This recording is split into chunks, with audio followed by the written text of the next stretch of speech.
राम राम जी। आप सभी के सामने शिव पुराण का अध्याय 62 सुनाने जा रही हूँ।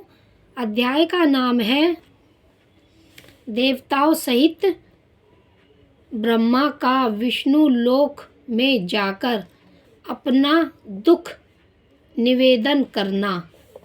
श्री विष्णु का उन्हें शिव से क्षमा मांगने की अनुमति दे उनको साथ ले कैलाश पर जाना तथा भगवान शिव से मिलना।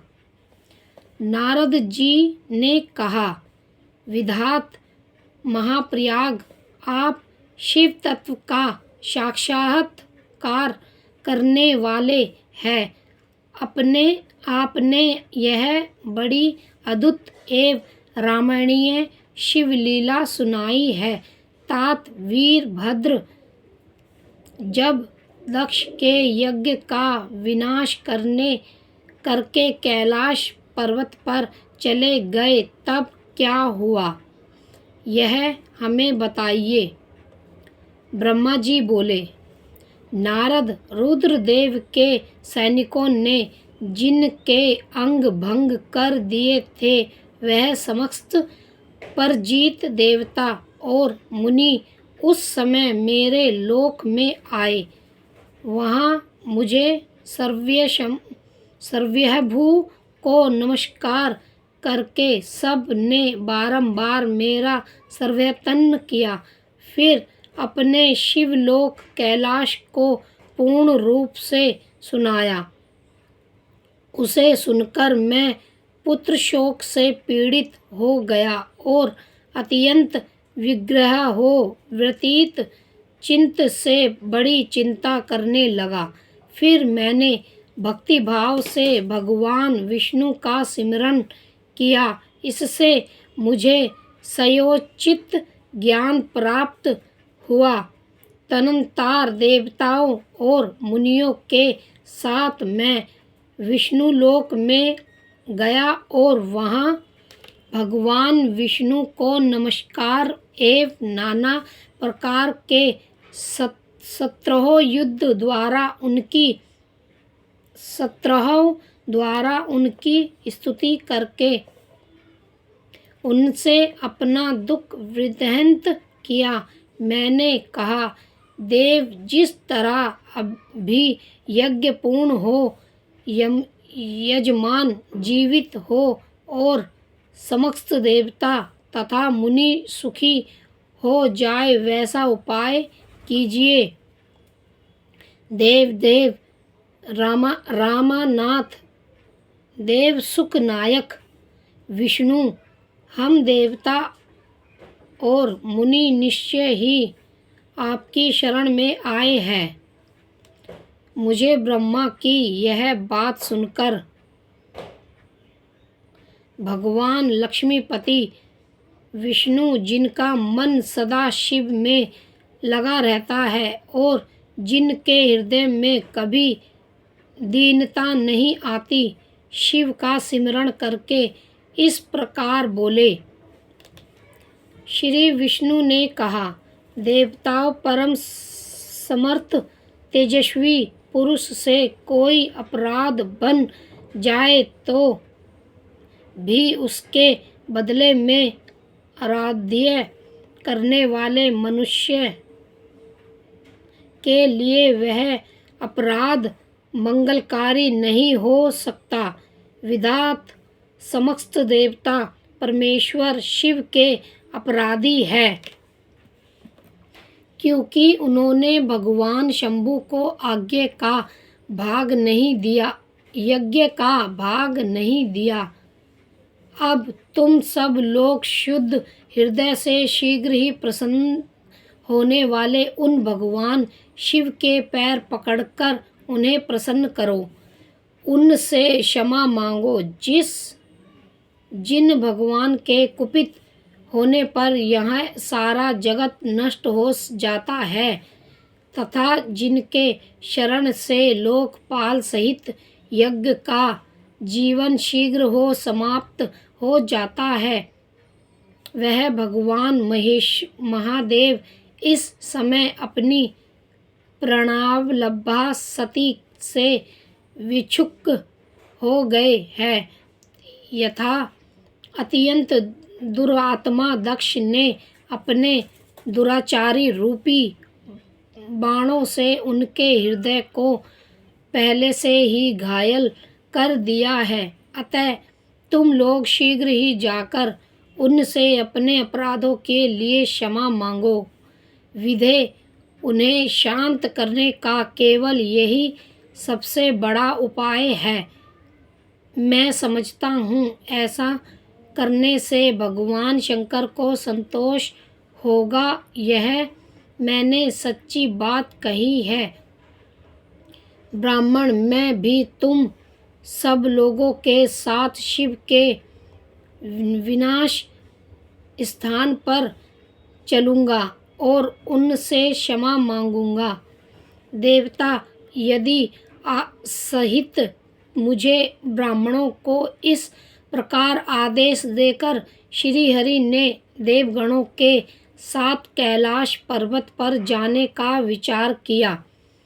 तदनंतर देवता, मुनि और प्रजापति, यदि जिनके स्वरूप ही है वह श्रीहरि, उन सबको साथ लेकर अपने वैकुंठ धाम से भगवान शिव के शुभ निवास गिरिश्रेष्ठ कैलाश को गए। कैलाश भगवान शिव को सदा ही अत्यंत प्रिय है। मनुष्य से विभिन्न किन्नर, अप्सराएं और योग्य सहित महात्मा पुरुष उसका भली भांति सेवन करते हैं।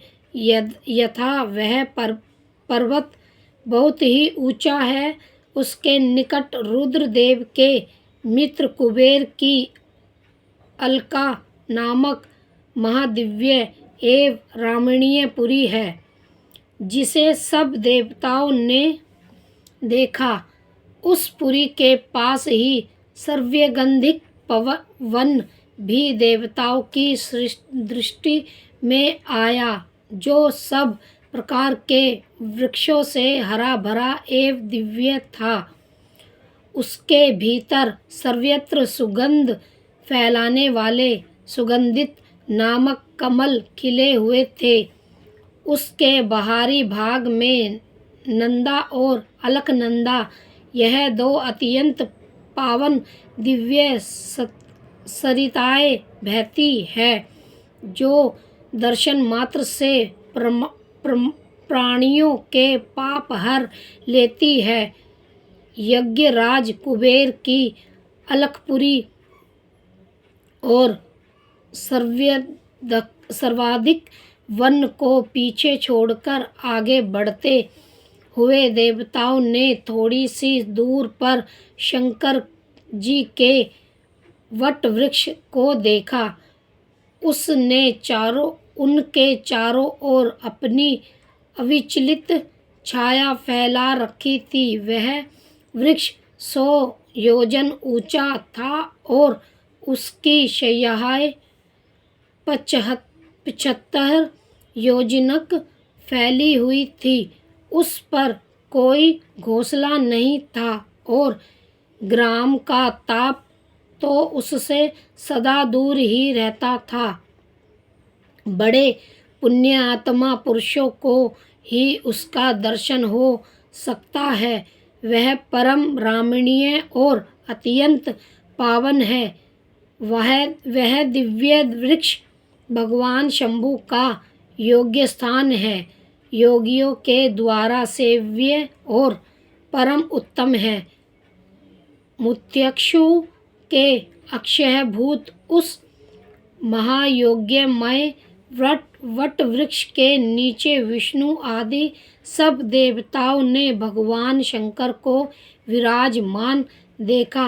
मेरे पुत्र महासिद्ध सनकदी, जो सदा शिव भक्ति में तात्पर्य रहने वाले और शांत है, बड़ी प्रसन्नता के साथ उनकी सेवा में बैठे थे। भगवान शिव का श्री विग्रह परम शांत दिखाई देता था। उनके सखा कुबेर, जो गुराहों को और राक्षसों के स्वामी हैं। अपने सेवगणों तथा कुपहित जनों के साथ सदा विशेष रूप से उनकी सेवा किया करते हैं। वह परमेश्वर शिव उस समय तेजस्वी को पर प्रिय लगने वाला सुंदर रूप धारण किए बैठे थे।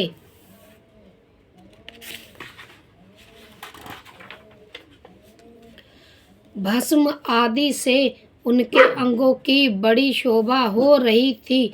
भगवान शिव अपने वास्तव स्वभाव के कारण सारे संसार के सुंदहत है। नारद उस दिन वह एक कुशल स्थान पर बैठे थे और सब संतों के सुनते हुए तुम्हारे प्रसन्न करने पर तुम्हें उत्तम ज्ञान का उपदेश दे रहे थे। वह बायां चरण अपनी दाई जांघ पर और बायां हाथ बाएं घुटने पर रखे कलाई में रुद्राक्ष की माला डाले सुंदर तृक मुद्रा से विराजमान थे। इस रूप में भगवान शिव का दर्शन करके उस समय विष्णु आदि सब देवताओं ने दोनों हाथ जोड़कर मस्तक झुकाकर तुरंत उनके चरणों में प्रणाम किया। मेरे साथ भगवान विष्णु को आया देख सत्य पुरुष के अक्षय दाता भगवान रुद्र उठकर खड़े हो गए और उन्होंने सिर झुकाकर उन्हें प्रणाम भी किया। फिर विष्णु आदि सब देवताओं ने जब भगवान शिव को प्रणाम कर लिया तब उन्होंने मुझे नमस्कार किया। ठीक उसी तरह जैसे लोकों में उत्तम गति प्रदान करने वाले भगवान विष्णु प्रजापति कश्यप को प्रणाम करते हैं, तत्पश्चात देवताओं सिद्धों गणधीशों और महर्षियों से नमस्कृत तथा सर्वथा भी श्री विष्णु को एवं मुझको नमस्कार करने वाले भगवान शिव से श्री हरि आदर पूर्वक वार्तालाप आरंभ किया।